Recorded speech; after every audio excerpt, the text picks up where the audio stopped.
তো hey guys, আমাৰ ওচৰে পাজৰে থকা বা কিছুমান লগ বন্ধুৱে আমাক মনেৰে ভাল নাপায়, কিন্তু মুখত হয়তো দেখায়, কিন্তু সিহঁতে আমাক ভালকৈ থকাটো নিবিচাৰে। হাতেৰে বা বল বুদ্ধিৰে যদি একো কৰিব নোৱাৰে, তেতিয়াহ'লে সিহঁতে মুখেৰে কিছুমান এনেকুৱা ধৰণৰ কথা শুনায় য'ত আমাৰ খং উঠে আৰু আমাৰ ছেল্ফ ৰেচপেক্টত আঘাত লাগে। আজি মই আপোনালোকক এনেকুৱা কিছুমান কথা ক'ম যে আপোনালোকক যদি সেনেকুৱাকৈ কোনোবাই ইনচাল্ট কৰে, তেনেহ'লে আপুনি উত্তৰত তেখেতক কি ক'ব? নম্বৰ 1, কোনোবাই আমাক ইনচাল্ট কৰিলে আমাৰ খং উঠে আৰু আমিও তেওঁক কিবা বেয়াকৈ কৈ দিওঁ। এইটো একেবাৰে ভুল ৰেছপন্স, কাৰণ তেওঁ আপোনাক খং উঠাব বা আপোনাৰ বেয়া লাগিবৰ বাবেই তেনেকৈ কৈছে। যদি আপুনি তেওঁক খং কৰে, তেওঁ বেছি চান্স পাব আৰু মনতে তেওঁৰ ভাল লাগিব।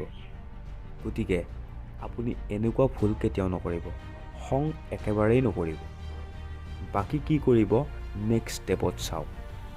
বন্ধুসকল, ইনচাল্টৰ উত্তৰটো আপোনালোকে দিবই লাগিব, কাৰণ এনেকুৱাও কেতিয়াবা হয় যে আপোনাক কোনোবাই ইনচাল্ট কৰি দিয়ে আৰু আপুনি চুপচাপ শুনি থাকিল।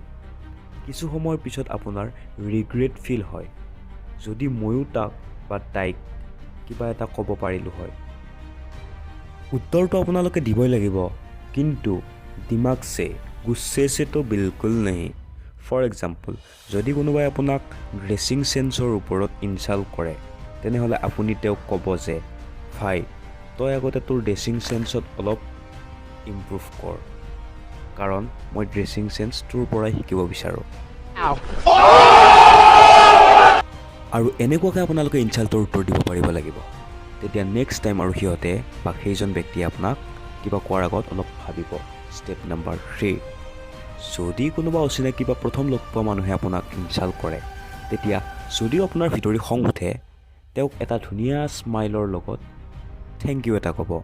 ইয়াৰ পৰা কি হ'ব যে আপোনাৰ লাইফত তেওঁৰ আৰু তেওঁৰ অপিনিয়নছৰ কোনো জাগা নাই, সেইটো তেওঁ অনুভৱ কৰিব আৰু আপুনি চাব যে আপোনাক আৰু তেওঁ একো নকয়, একদম চুপচাপ থাকিব। এষাৰ কথা আছে নহয়, কুকুৰে ভুকি থাকিব কিন্তু সিংহৰ নোম এডালো নলৰে। গতিকে সিংহ হ'ব শিকক। যদি ভিডিঅ'টো চাই অলপো ভাল পালে, তেতিয়াহ'লে আমাৰ ভিডিঅ'টো এটা লাইক কৰিব আৰু চেনেলটোত যদি নতুনকৈ আহিছে, আমাৰ চেনেলটো ছাবস্ক্ৰাইব কৰি কাষত থকা বেল আইকনটো বজাই দিব। ধন্যবাদ।